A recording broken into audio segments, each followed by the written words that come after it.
And away we go. Just waiting. There we are. Away we go. Here we go. Good evening and welcome to Indiana's Choice Film Panel event. I am Carrie Mixa, current chair of the Indiana Coalition for Public Education of Monroe County. Our public education advocacy organization has been in existence for almost a decade. Our organization advocates for all children to have high quality, equitable, well-funded schools that are subject to democratic oversight by their communities.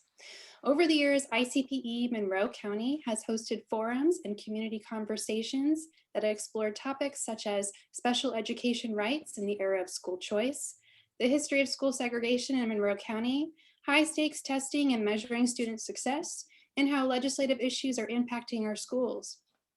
In addition, we have hosted numerous school board and legislative candidate forums. This evening, we will explore Indiana's Choice, a documentary that a founding member of our organization created, Dr. Phil Harris, along with the help of many others. If you have yet to view the film, please take the time to do so after the event. You can access it at indianaschoice.com. We will share the link in the chat, and of course, please share it with friends. ICPE would like to recognize the co-sponsors of tonight's event: Indiana Coalition for Public Education at the state level, the Northwest Indiana Coalition for Public Education, the Northeast Indiana Friends of Public Education, PFLAG of Hanover Madison, Hoosier Action, the National Organization for Women of Monroe County, and the IPS Community Coalition. Numerous other organizations shared this event with their members across the state and country, which we greatly appreciate. Thank you all for spreading the word and joining us. Our film panelists tonight are Dantanya Batts, a diversity, equity, and inclusion practitioner, consultant, advocate, and educator in Indianapolis. Dr. Phil Harris, a lifelong educator at the elementary and university levels, and co-author of the book, The Myths of Standardized Tests. Lacey Hawkins, a social studies teacher at Bedford North Lawrence High School and president of North Lawrence Education Association, and Steve Hinnefeld, a journalist and author of School Matters, a blog about education in Indiana. Phil and Steve are producers of the film, and Dantanya and Lacey were interviewed in the documentary. Our moderator, Byron Turner III, is a member and former board member of ICPE-Monroe County. He has also served on numerous organizations around Bloomington. You can read more about our panelists on the event page on our website. Now, this evening's setup is easy. The panel will be asked a number of questions in the beginning, and we will open it up to public Q&A at the end. If you have a question, please ask it to the panel in the chat. We will try to answer as many as we can. And without further ado, I turn the screen over to Byron Turner. Byron? Well, good evening, everyone. Thank you for being here. You know, when we're talking about education, we're really talking about democracy. And then to an even greater extent, we're talking about the common good. A favorite quote of mine from Plato is that education is teaching our children what to desire. When our children are racially or socially or economically segregated from people in their community, different parts of their city or state, it begs the question, what are we truly teaching our future citizens? And in that regard, I like to frame kind of this, maybe put that question in the back of your head as you're going, as you're listening to this discussion. And so with that, I'd like to begin with our first question for Phil. What brought this documentary about?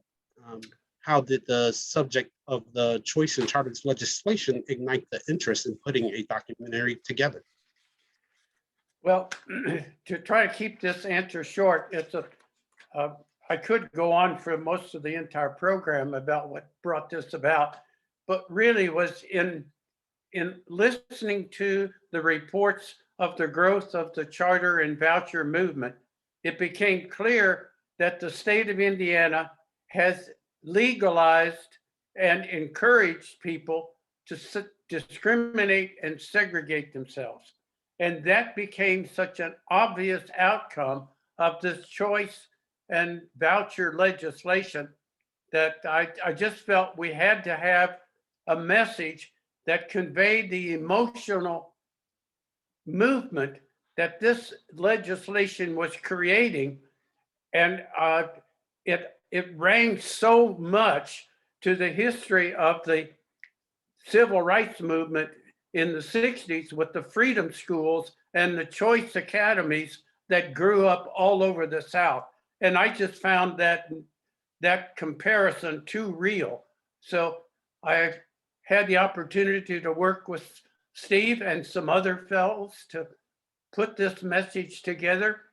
Lacey was on it, Antonio was on it, and we had I think an impressive message to communicate to the citizens of the state of Indiana as to what their legislators have created.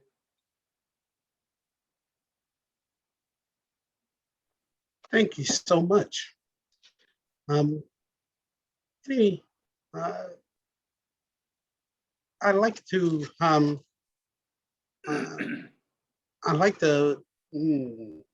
send the question out to Steve. So this question is related to the Indiana law, Article 8, Section 1. And it says, and this is kind of a long one, so knowledge and learning generally diffused throughout a community, being essential to the preservation of a free government, it shall be the duty of the General Assembly to encourage, by all suitable means, moral, intellectual, scientific, and agricultural improvement, and to provide by law for a general and uniform system of common schools, wherein tuition shall be without charge. Steve, how does the existence of vouchers in charter schools accord with the principle of a common school system?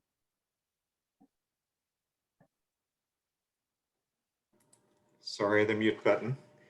I think the short answer is that they don't. They contradict it at the very least. I think, you know, you're reading from the Indiana Constitution, the 1851 Indiana Constitution, the next few lines or the next few words of what you're reading is that these common schools will be equally open to all. So that's an important part too, and that's something that's certainly not true of private schools that receive vouchers. I think it's really interesting, and it's telling that state officials, state legislators, when they have pushed for expanding school choice, and this recent session expanding the voucher program, they said we want to fund students, we don't fund systems. That was kind of a talking point that they used.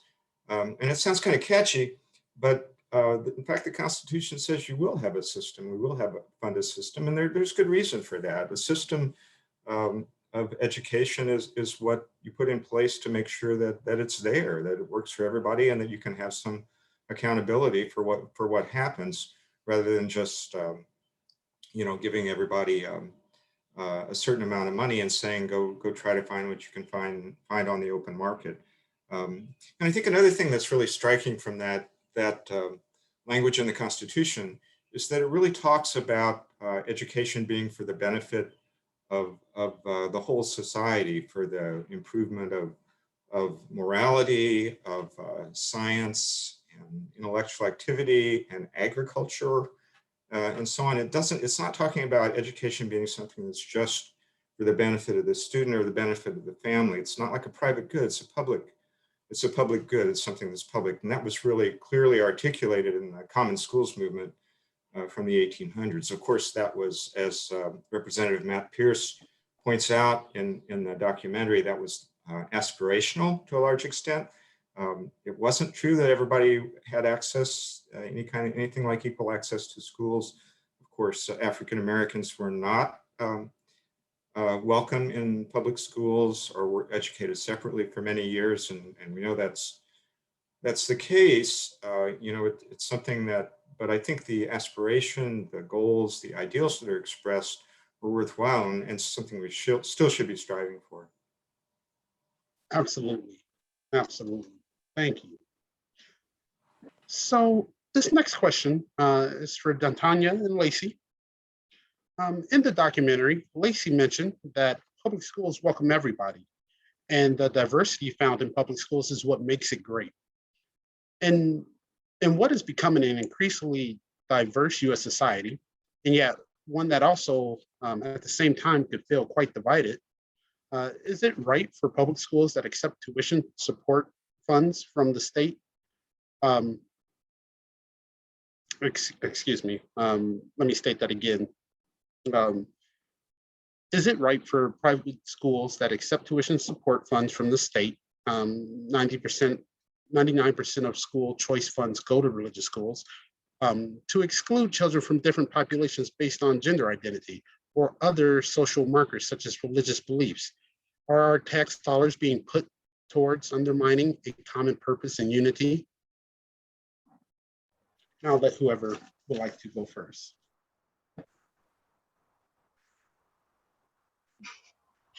I mean, I think the quick answer I would give is no. I hate to see tax dollars going to any organization that doesn't have public oversight.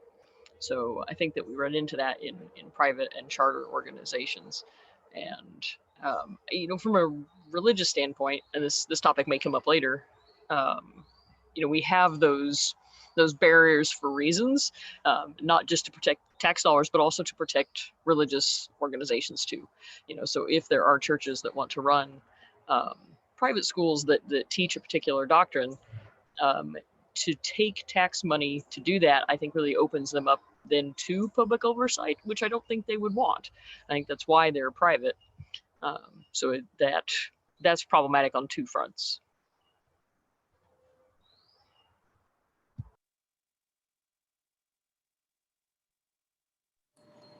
Don Tanya, you're muted. I'm sorry.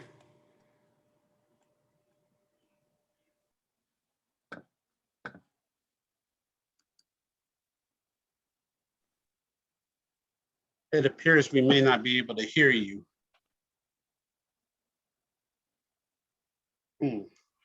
I will give you, then Tanya, I'll give you a little time to try to resolve that. Lacey, sorry, I have one for you, Lacey.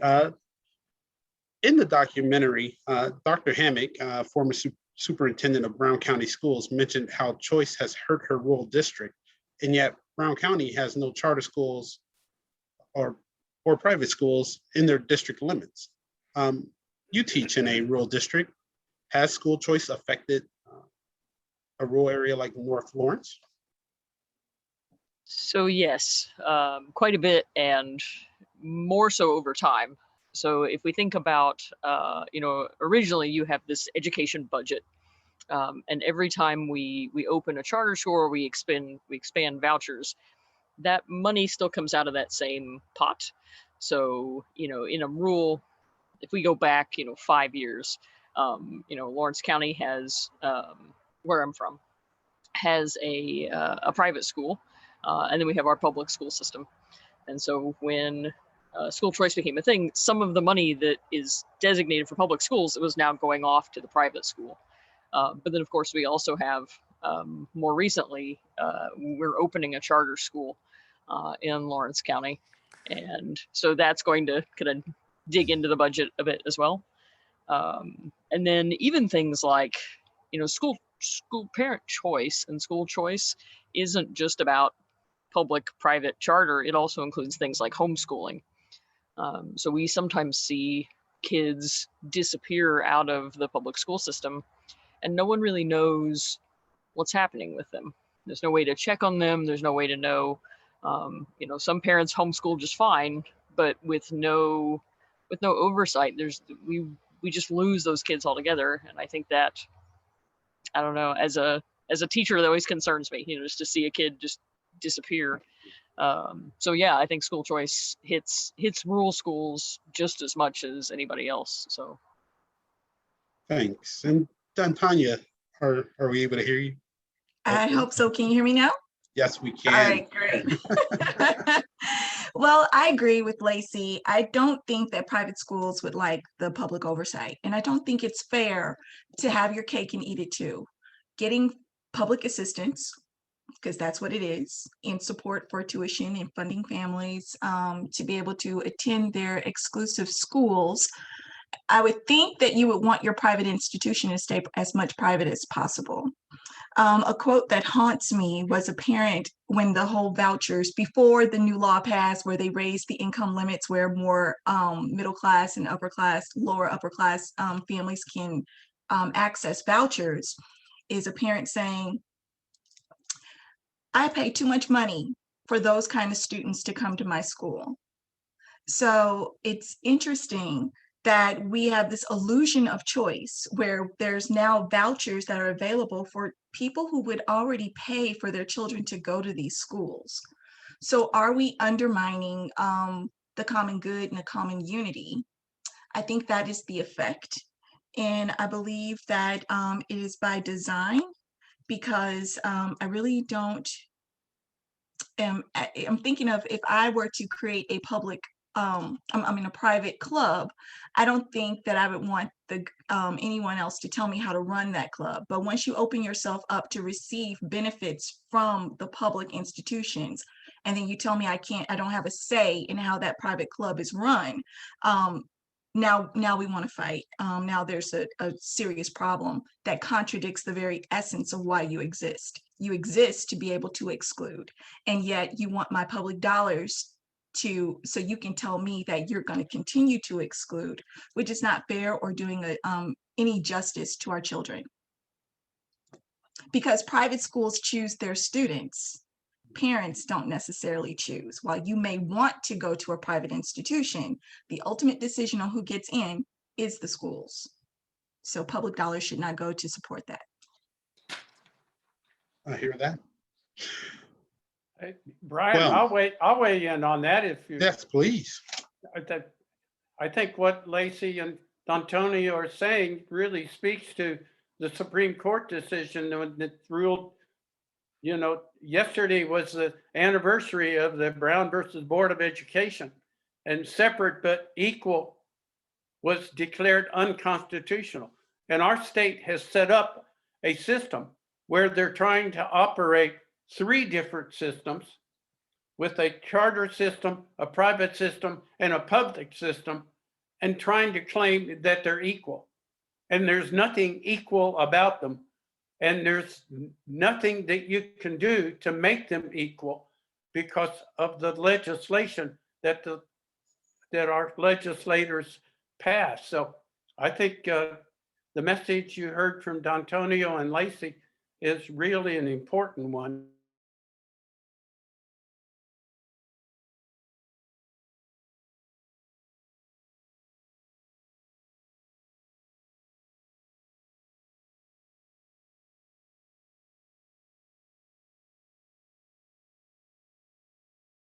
From private schools due to their same-sex marriages.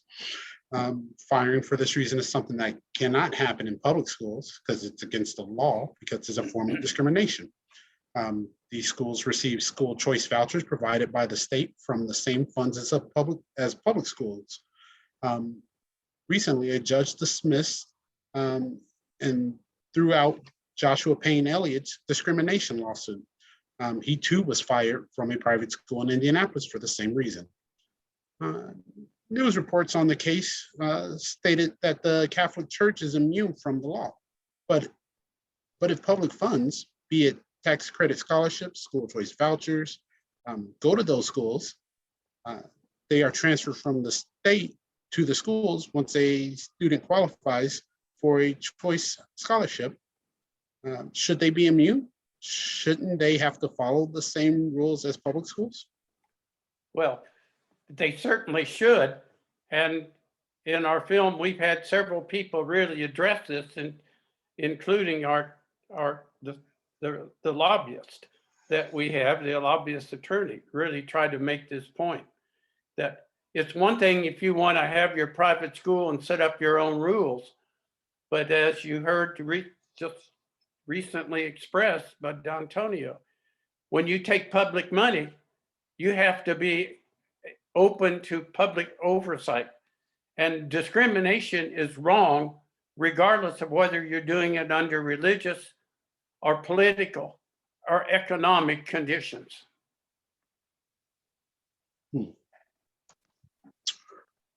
Well,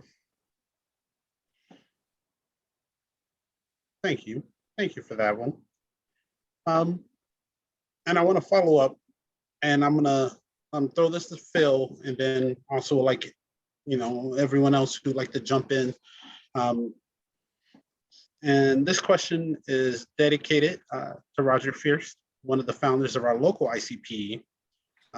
Funding for charters, funding for scholarships to private schools, and funding for traditional public schools all come from the same bucket. And that bucket has been shown by economists, superintendents, and the like to lag in funding. Even after the most recent increase, it's still behind. While churches claim to help the poor, while many charters claim to offer opportunities that couldn't be achieved in a local public school, are they in turn hurting the opportunities of those that remain in local public schools? How is that current funding model hurting the common good by taking funds away from the general underfunded bucket? And I'll start with Phil, and then everyone else who would like to jump in, please. Well, it's it's taking money that was intended for the common good and enabling a small group of special interest to do something that they were going to do anyway. It's as though, think about this, Brian, is if I only want my tax dollars to support the roads that I use, and you may drive your car on roads that I don't use, so I don't want my money supporting your roads. I only want my tax dollars to support the roads that I use. But we all pay for the roads because it's in the common good. If you want a private road, you can build it. Yes. But you got to pay for it. And that's an issue that we've got to eventually come to discuss, that the issue of choice is really who pays for your choice. That I would support your choice to have whatever education experience you want for your children, but don't ask me to pay for it. This is something I'm actually really passionate about as well, because it kind of boggles my mind that we allow this in education, but we would never allow this in any other government office, right? Like we couldn't say, well, I would like to buy guns, so I want some money from the military to buy myself some guns, right? Or I want some of the Parks Department money to redo my yard. Like my private things I should pay for, and my tax money still goes for the military and the park system and the police, and I don't get to take the police department money to put a home security system in, but we allow that for education, and no one would allow it for any other field. So I have a perspective on that. I think that these are really good points. And Lacey also makes a really good point in the documentary about how when a public school loses money because students leave for private school vouchers, for a charter school, for homeschooling, the public school loses the money that would have come with those students, but it can't necessarily just like spend less money. It can't necessarily hire fewer teachers, operate fewer buildings, and so on. So it's a pretty complicated situation. She explains that really well in the documentary.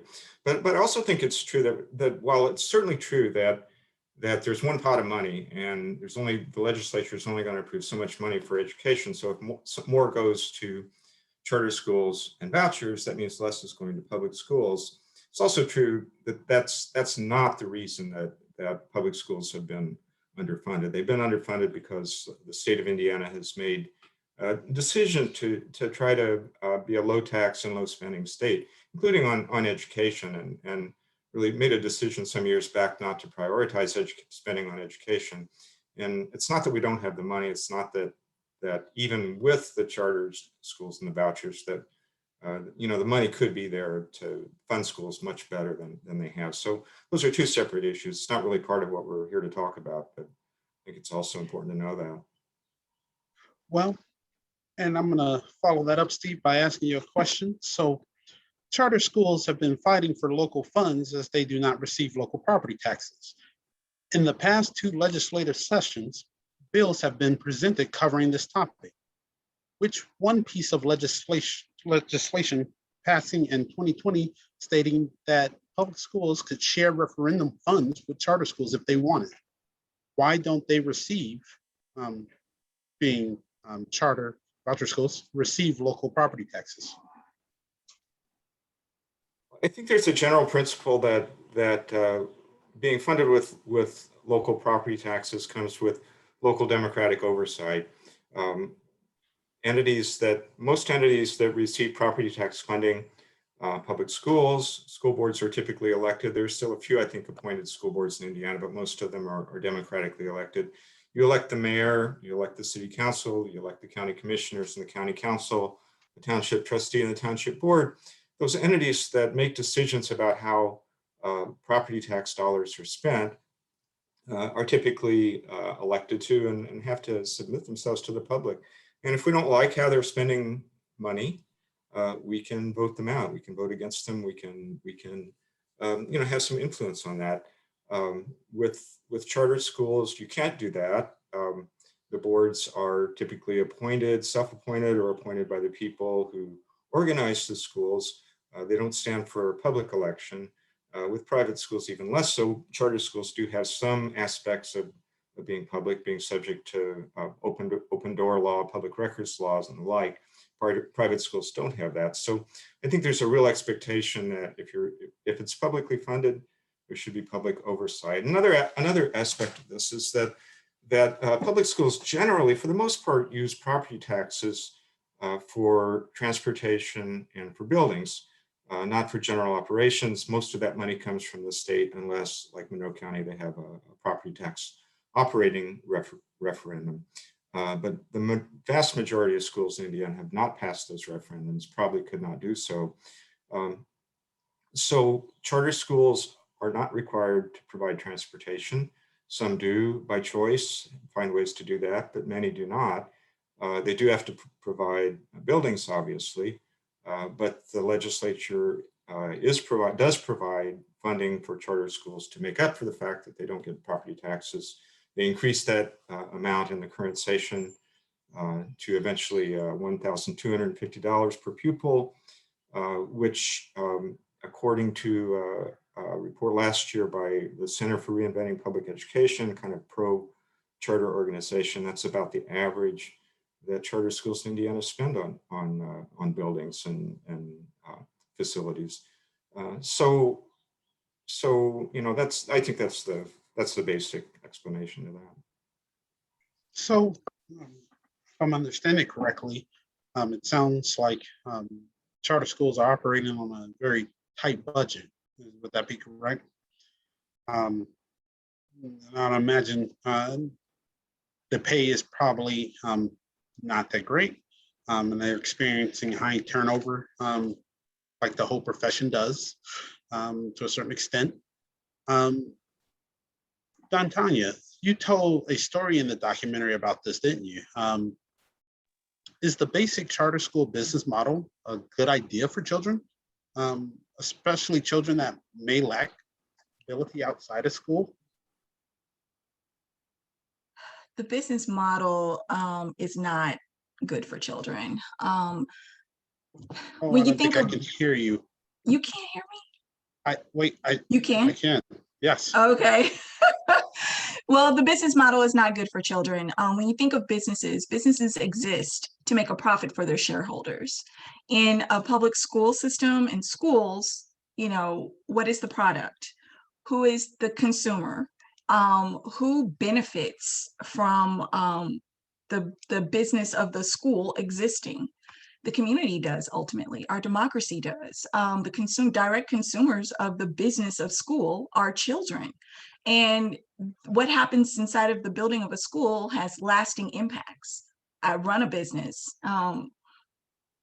and my main objective is to maximize profit.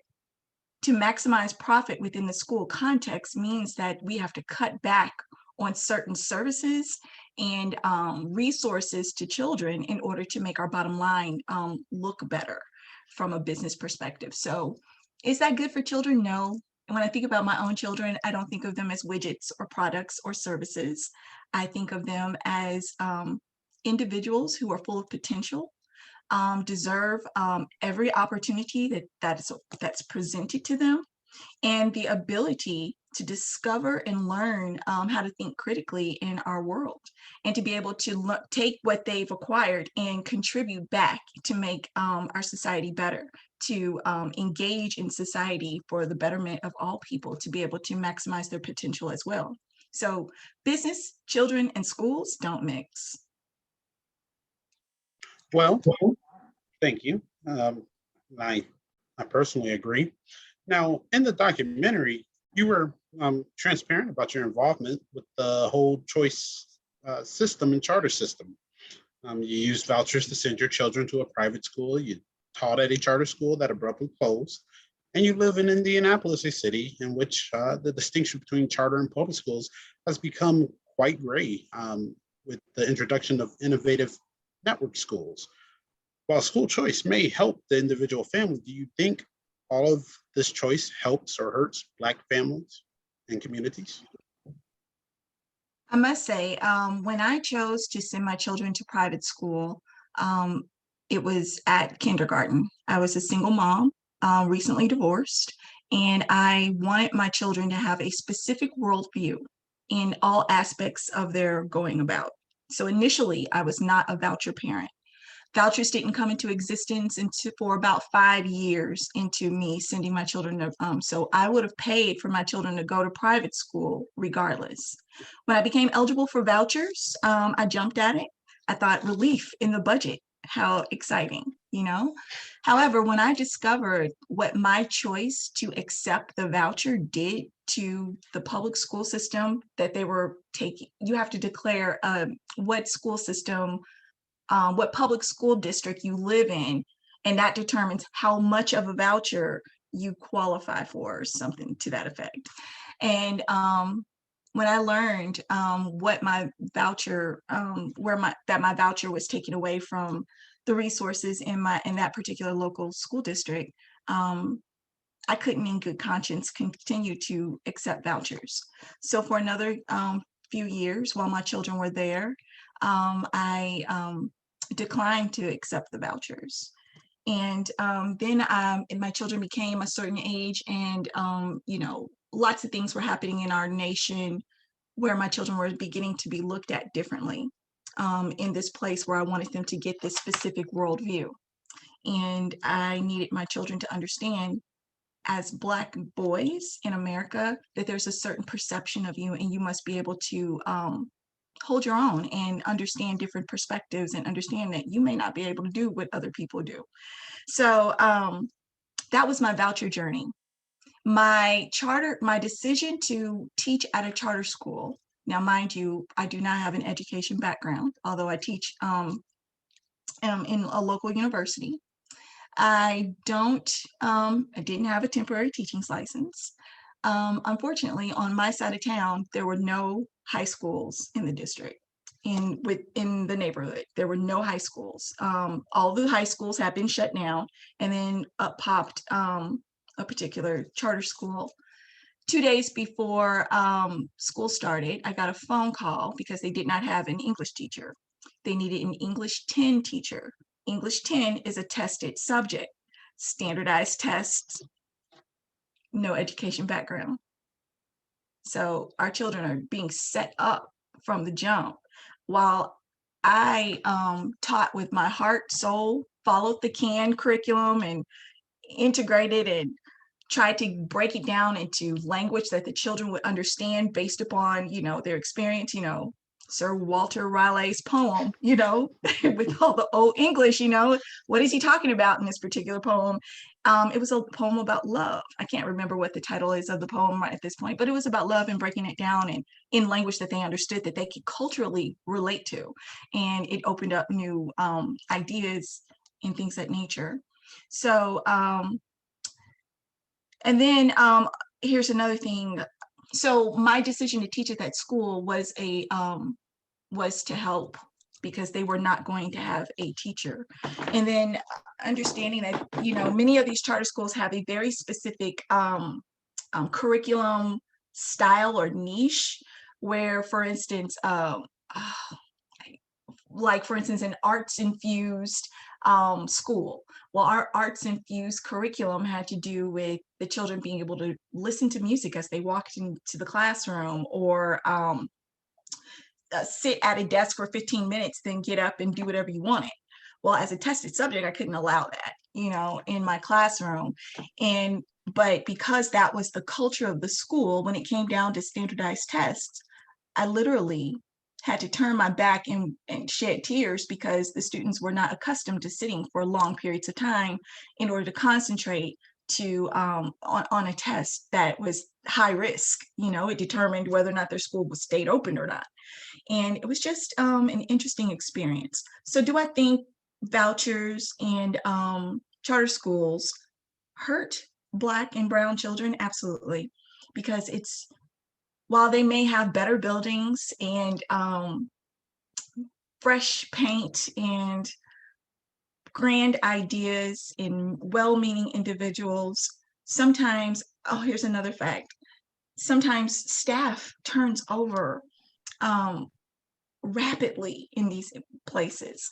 In the first semester, we lost 20 teachers before the first semester was over. And every time I took a day off, my students would come to me and ask, Ms. Batts, I thought you were going to quit. And, while there were many days I wanted to quit because there was a lot of things that went on that I just couldn't handle sometimes. It's emotionally traumatic. I didn't, because I couldn't, because they counted on me being there, regardless of what my background was. But working hard and learning the standards and finding a more seasoned teacher, which I didn't understand why that seasoned teacher would not teach English 10, would not, because it was a tested subject and you have the background, why weren't you there? Eventually that teacher left, but it's exploitive. And while I bought into the idea that vouchers were a good thing for my children, vouchers were not a good thing for the overall impact of other children, our children that are the most vulnerable in our society, that we are playing games with.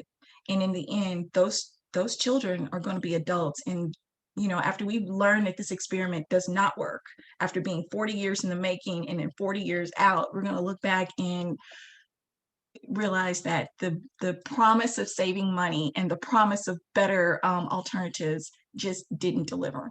And it's going to be unfortunate. And I hope someone cares.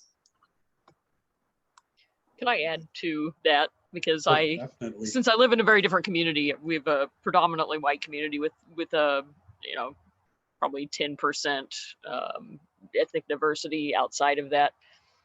To hear stories about predominantly Black communities where the public schools are shut down and then replaced by charters is so shocking and so obviously hurtful to those communities. And it just blows my mind to think that your schools were shut down and then replaced by a charter that had all these struggles. Because we had this idea that, it was a failing school, so we're going to shut it down.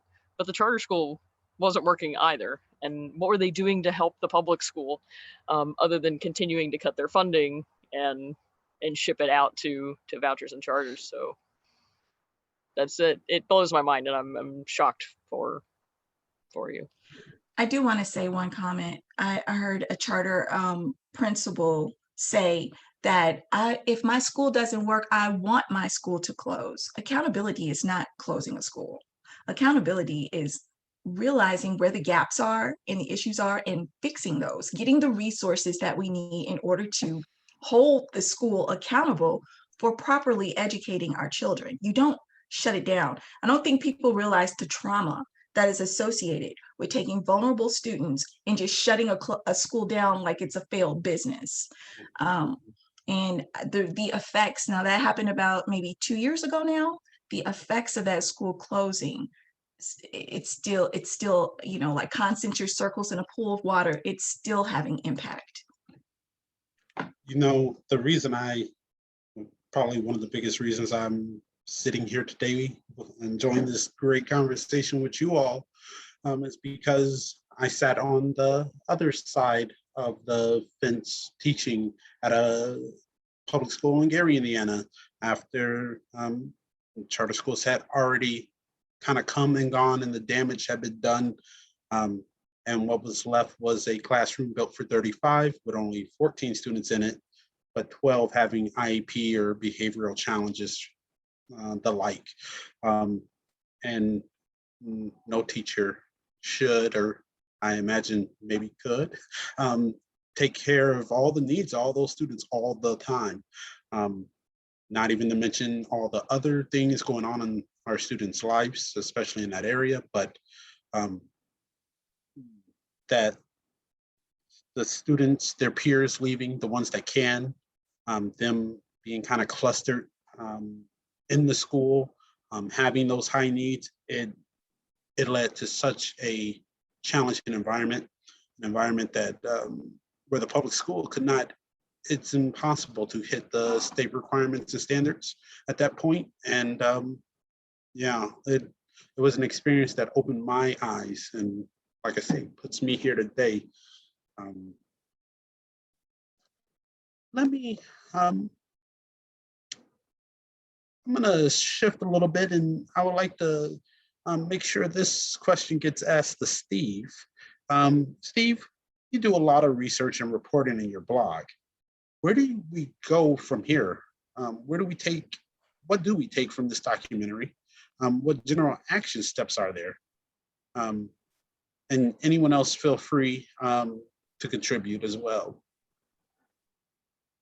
Aaron, I think that's a great question and a really difficult question.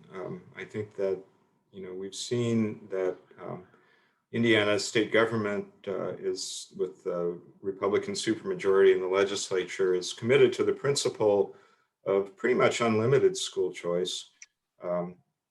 While they did provide somewhat better funding with the current budget for public schools, thanks to the sort of unexpected windfall in the revenue forecast, public schools don't seem to be their priority. They're really, and in some ways, I think the train has left the station on particularly on charter schools. I think it's really unlikely that we'll go back to a situation where charter schools are not a big separate system that we're also dealing with. I think, I think what people can do is really inform themselves. We hope that the documentary plays some role in that. I'm really pleased to see that ICPE-Monroe County is hosting a book talk with Jennifer Berkshire and Jack Schneider coming up in a few weeks, I think. The authors of a really excellent book called Wolf at the Schoolhouse Door. That should be really good. Phil is showing a copy of it there. Excellent book. And so I think, we need to inform ourselves. We need to get ready. We need to develop relationships with our legislators, particularly if we live in districts where our legislators are part of the majority and are actually going to have more of a voice in policy. I also think it's really important that we get involved and engaged with our own local public schools and support them. And I think you do that in a variety of ways, but I think the really important thing is to become engaged and informed about what they're doing, and not just rely on hearsay and rely on rumor and gossip and what you hear from your neighbors about what's a good school and what's a bad school and where the problems are and where the good kids are and the bad kids are and stuff like that, but actually spending time in schools once that's possible again, volunteering if that fits your lifestyle, and being engaged with school board elections and politics. And I would say equally important is holding public schools accountable and helping them reach that aspiration to be what they are supposed to be, equally open to all, and providing a really valuable, high quality education for everyone, and serving the full society and the common good. That's something we all need to insist on, I think. Yes, and let me ask you this now.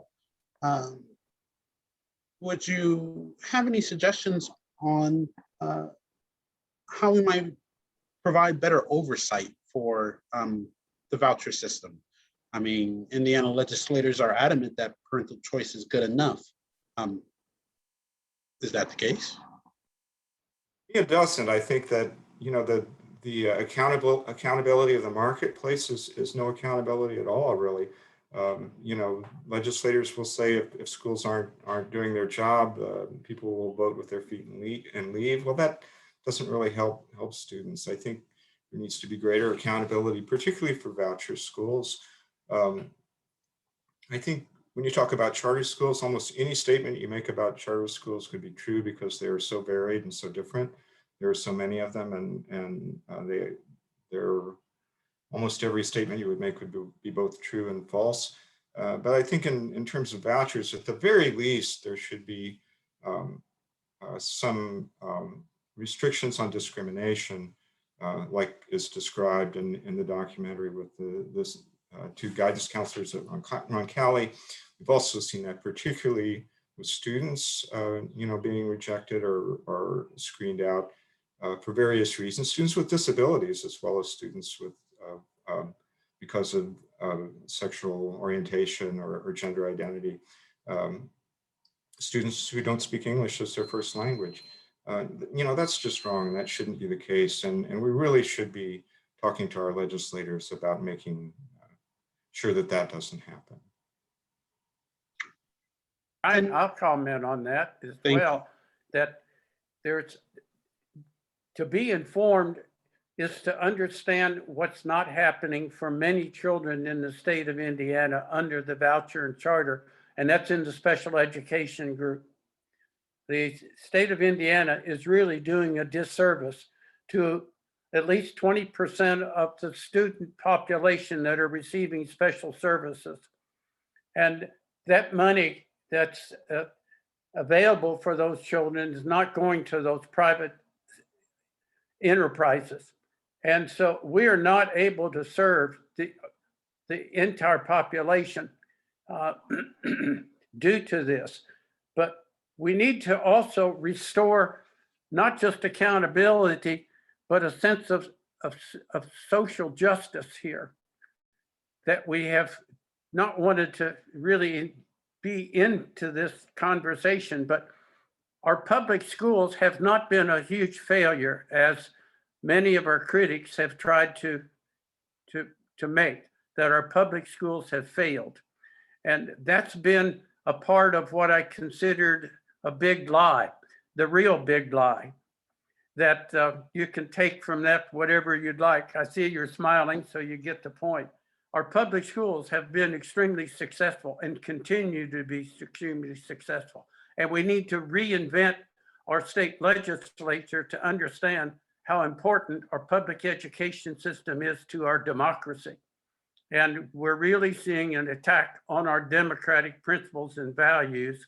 And our public school system is our primary defense that we need to shore up. One of the things I always, I don't know, I take very personally when people talk about public schools failing is to ask, what does that mean? Like, failing at what? Because I think that often what they mean is they didn't pass some standardized test created by, you know, a private organization like Pearson or something like that. And my best example of that personally is I had a group of homeroom kids a couple years ago that loved math. Like, they were this super nerdy and excited about math, and they came in and they were like, I'm doing so good in math. And then they went to take their math standardized I-STEP test. And, you know, they were kind of like, let's do it. And they went off to take their test. And when they came back, they were just crestfallen. I mean, they just looked like they had been run over. And I was like, did it not go okay? And they said that on the test, you had to, when you put your calculations into the calculator on the screen, that you had to use the back button on the calculator and not on the keyboard. And if you use the back button on the keyboard, it reloaded the page. And so you had these students who were doing these like math and they're whipping through it, and they'd be like typing on their calculator and hit 2 instead of 3, and they'd be like back, and it would reload the whole page with all their answers. And so these students came back and said, we didn't finish. And they're like, so we know we didn't score very well. And that was so frustrating for them. And I was like, these kids love math. You know, what about the kids who, like me, were not really great math students or who struggled with math? How frustrated they must have been. So I think sometimes, you know, students fail those tests, but the test failed them. So, which is something we don't talk enough about, I think. Very much so. And I just want to let everyone know that I know we jumped a little bit. At the end, we will make sure we go back and get each of our panelists prescriptions for how to get out of this mess. But at this time, we'll continue to ask questions from the audience. And this next question is actually from my childhood superintendent. I'm not sure if he knows me or not. To what extent would the panelists agree that the choice and voucher movement is intended to shelter students from liberal critical thinking regarding historical, scientific, and social issues in favor of unquestioned religious and conservative thinking? And that's to anyone at all.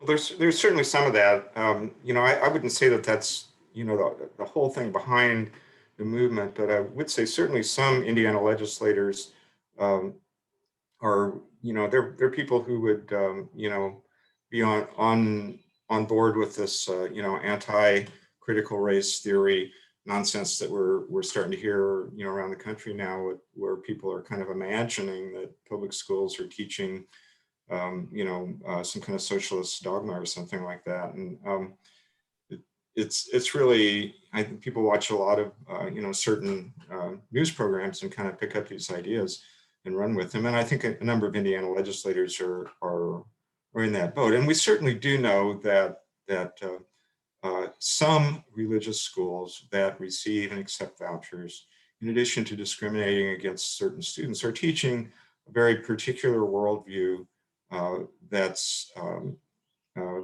comes out of a very fundamentalist Christian perspective, including that the idea of evolution is a lie, that climate change is a lie, that any Democrat is a socialist. I mean, pretty much, I've read some of the Abeka and Bob Jones textbooks that are used in some of these schools, and it's a real, it's not just religion, but also very heavy dose of extremely conservative politics as well.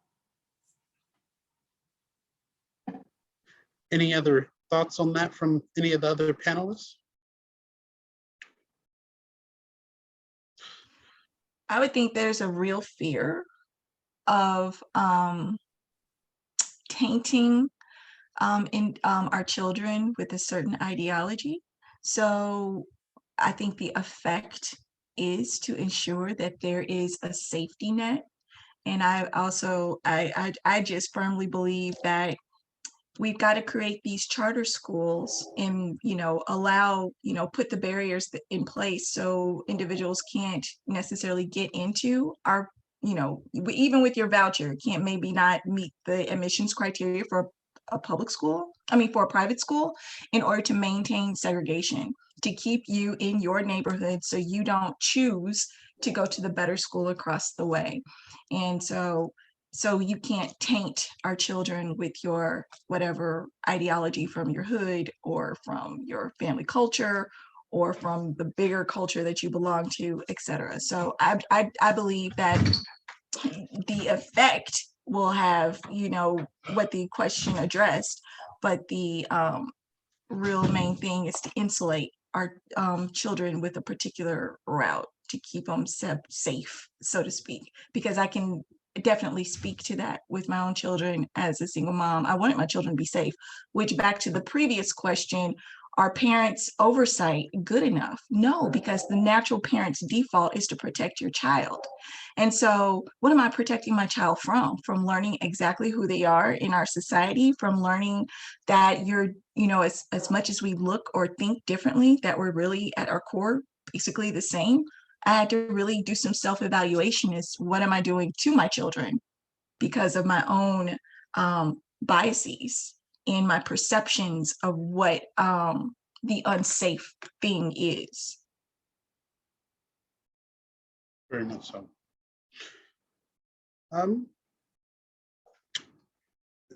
Any other thoughts on that from any of the panelists? I would like to throw out this next question from the audience. Vouchers launder money through parents for unconstitutional purposes. Money laundering is illegal elsewhere in the law. Do any of you know if vouchers have been challenged in the courts for money laundering? No, I would say that it have not. The state Supreme Court did authorize the legislation as being constitutional. And the common interpretation was that the parents got the money, and what the Supreme Court said, what the parent does with it is their choice. The state's not funding private schools or faith-based schools, they're funding parents. And so I don't think anyone has tried to challenge it under the money laundering, because it's public knowledge that that's what's going on. Very true.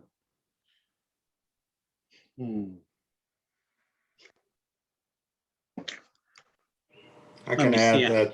that with regard to what Phil just described, if you watch the documentary, Jeff Butts, who's the superintendent of Wayne Township Schools in Indianapolis, says, well, that's a bunch of bunk.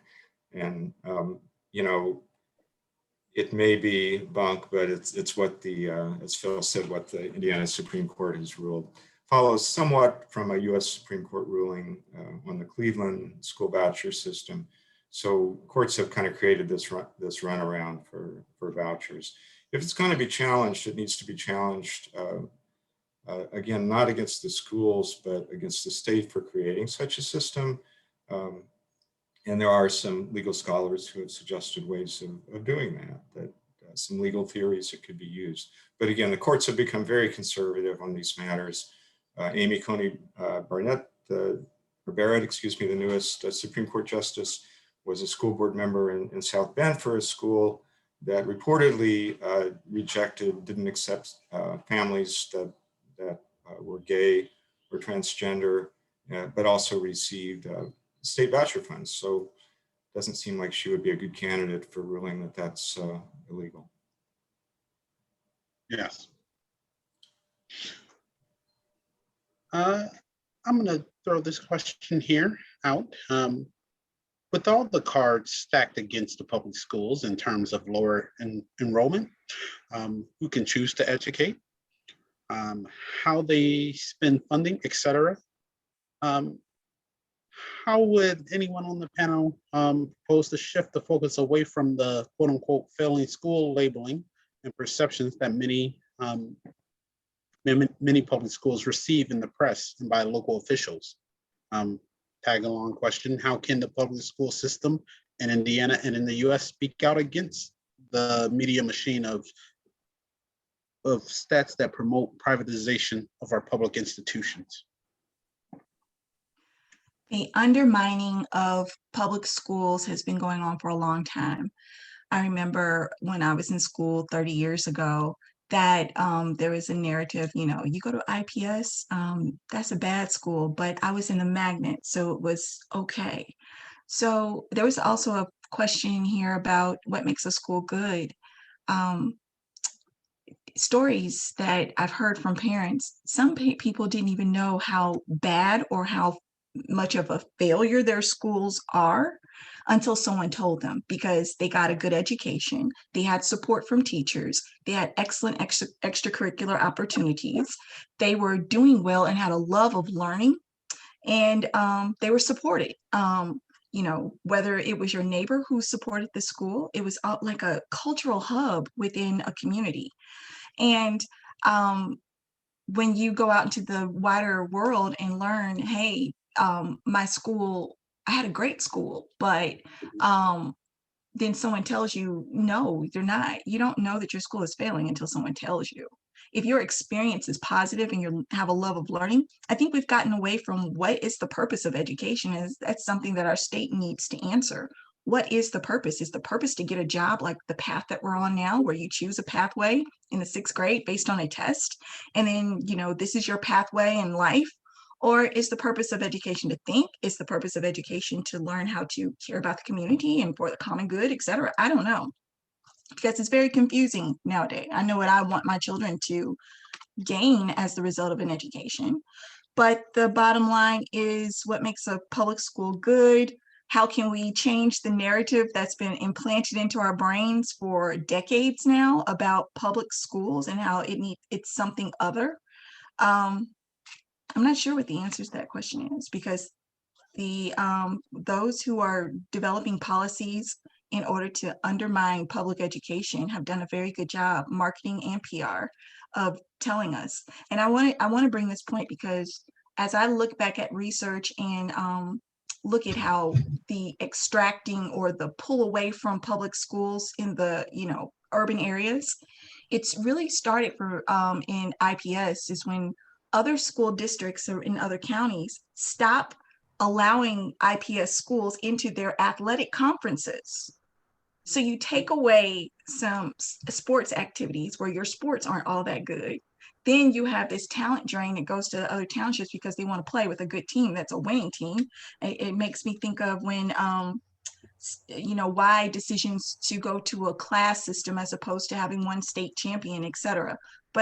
And then there's this resource drain. So if the sports aren't there and people aren't attracted to the school because it's no longer a winning legacy of success from an athletic perspective, then you can start chipping away at the academics and pulling resources from there to help support the narrative that your school's not all that great.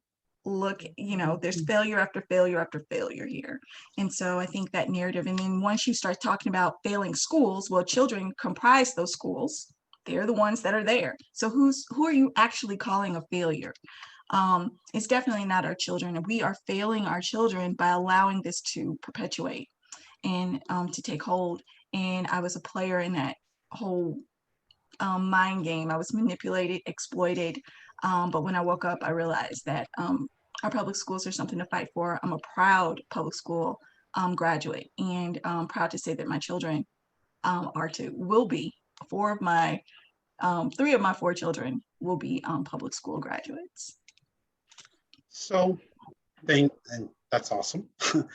I'd like to ask this last question, and then also kind of give you all a moment, once again, to kind of go back to how you see things, maybe your prescriptions or advice to us as we go forward on this fight for education. So the question is, can you address the relationship of choice legislation to unions? What is the effect of having a non-unionized at-will workforce in choice schools? Is there a connection with discrimination? It's kind of three questions thrown together. But if you have the ability to speak on that question, and then as well, if you could, like I say, give us your prescription for how we become better. Whoever would like to go first. So as a local union president and someone who's actively involved in the state and tries to keep up with the National Teachers Association, Teachers Union, I see, this is going to come around to kind of my answer at the end too, and what do we do to, kind of save public education. But really, teachers have so much frontline experience with what's going on in schools and how they're affected by legislation and vouchers and testing. And so getting teachers to the table to participate in those conversations is so important. So for me, being in a school that has a teachers union, I can't imagine being in a school that doesn't, because it does two things for me. It gets me a seat at the table. The ISTA works very hard to build relationships with legislators, not all of whom are appreciative of that, but at least there's an opportunity to sit down and to meet and to go over legislation and say, like, okay, so you want it to do this, but you need to understand here's how it's going to affect the schools in your community. And it also protects us from just kind of nonsense. Talk about the discrimination cases, but conflicts of personality are sometimes the things I deal with as a a union president, that, you know, you get a teacher and a principal who just end up on different pages, and a lot of times I can bring them to the table and say, like, let's talk about this and figure out, you know, how to help the teacher and how to help the teacher get where you want them to be. And I'm part of several Facebook groups for teachers, like AP World History teachers, and it's so common that you'll see a teacher post and say, like, oh my gosh, this happened to me at my school, and someone will say, you need to contact your union rep because that's not okay. And they're like, well, we don't have a union. And I'm like, oh, that's so sad, because, like, I don't know what you do in those cases, you know, like that there is an element of being able to have some basic protections, but then also being able to have a seat at the table.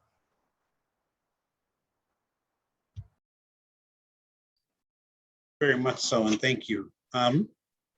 Steve, any thoughts on that? I think that, you know, Lacey said it really well. I think that certainly the role of unions and their influence has been a big political issue in Indiana. And I think, you know, in some ways, the school choice movement was a reaction against the influence of the ISTA in particular, and involved pretty considerable attempts to weaken the union. You know, I think that it's extraordinary to me that a lot of people seem to buy into the idea that if anything is good for teachers, it's bad for students, and vice versa. You know, there's not 100%, you know, overlap in the Venn diagram between the welfare of students and the welfare of teachers, but it's pretty strong. Generally speaking, teachers want to do a good job. They want their students to learn, and that's going to happen better if teachers are empowered to do their jobs. So it's kind of extraordinary to me that people see kneecapping the unions as being a way of improving education. Yeah, I think, Brian, I think the tendency to attack the unions has gone back. Labor has suffered the attack for many years, and union strength has declined. And it's easy to attack a group who really are working at the state's prerogative. And one of the things the unions might be able to take a leadership role in is in asking the state legislature to meet with them, leadership of the union, to really discuss something that's never been discussed in this state for over 200 years. And that is, what's the purpose of our public education system? The evaluation of any system has to be rooted in the purpose for which it was created. And we've got all these proxy evaluation symbols for our public schools that has nothing to do with why the public education system was initially created. And we need a public education system purpose for the 21st and 22nd centuries, not for corporate purposes. I've often thought that if corporations want to control our education, they need to really support our public education, and now they look for ways to avoid it. And so I think a step forward is in really trying to bring together our state citizenry to really have a serious conversation about what do we want our public education system to accomplish for the state of Indiana, and therefore for the nation.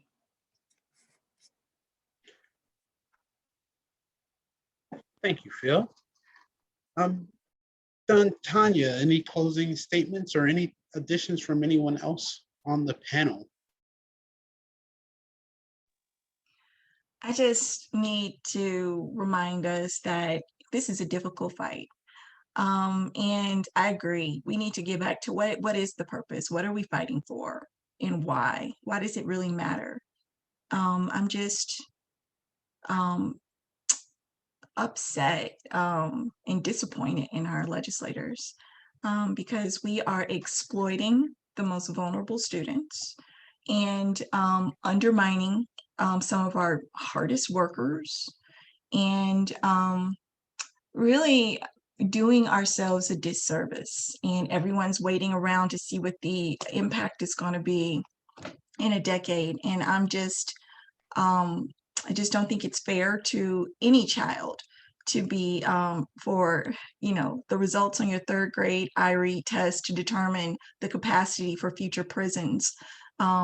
Just that thought alone, just think about what that does to the psyche of a child when they realize this, because third graders do hear it. You may not think it, but they do. They have heard it. I've heard students tell me that, if and I don't know. I had a preacher tell me one time that he really doesn't think that our legislators really care about the most vulnerable as long as they stay on their side of tracks. So that is where we are. But I do hope that someone ends with some hopeful message, because we can fight and we can change this. But I'm a realist, and it is what it is. But we still have to fight. Yes, we do. I think our democracy is what we agree is at stake. And our public education system is the foundation for our democratic principles, our democratic norms, and our democratic values. And I really believe our democracy will win in the long term, but we shouldn't be sacrificing children in that process.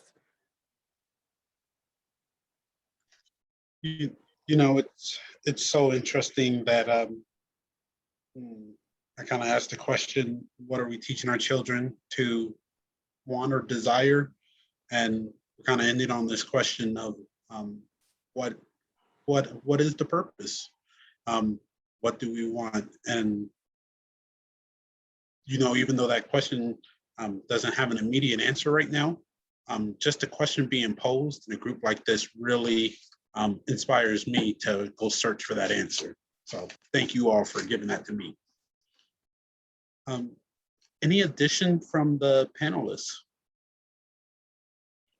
Any closing thoughts at all? If I may, I want to go back to what I said about the way to really support public schools is to engage with them, and including holding them accountable. There's a question in the chat or comment in the chat about students from with low-income families or troubled families in one way or another not being treated well in a particular school. And I'm sure that's true. I'm sure that happens, and I'm sure it's happened, here. And I think that's something we all really need to deal with. When we talk about good schools and bad schools, people use those terms within public schools as well as between public schools and private schools, between public schools and charter schools.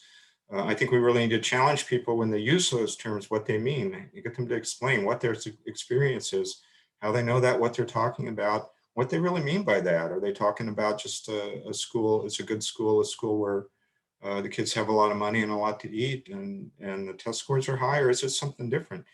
People really, like Phil said, the purpose of education, what is the purpose? It shouldn't be to sort kids, to give certain kids an advantage, to give certain families an advantage. That's not the aspiration that was in our 1851 Constitution. And we really should insist on something better than that. Thank you. And at that point, I think I will turn it back over to Carrie for our closing. I want to give my gratitude to all who have attended, and also to say thank you for giving me the opportunity to participate in this. It's been an incredibly interesting conversation for me personally, and so I thank each of our panelists for that gift. And to Carrie, it is. Thank you all. Thanks, Byron. I think it's important to point out that the main slogan on our website is "Democracy needs public schools." And this discussion tonight highlights that. I am putting a whole bunch of links in the chat. There were so many questions and answers tonight. It was fabulous. Well done to our panelists, and thank you, Byron, so much.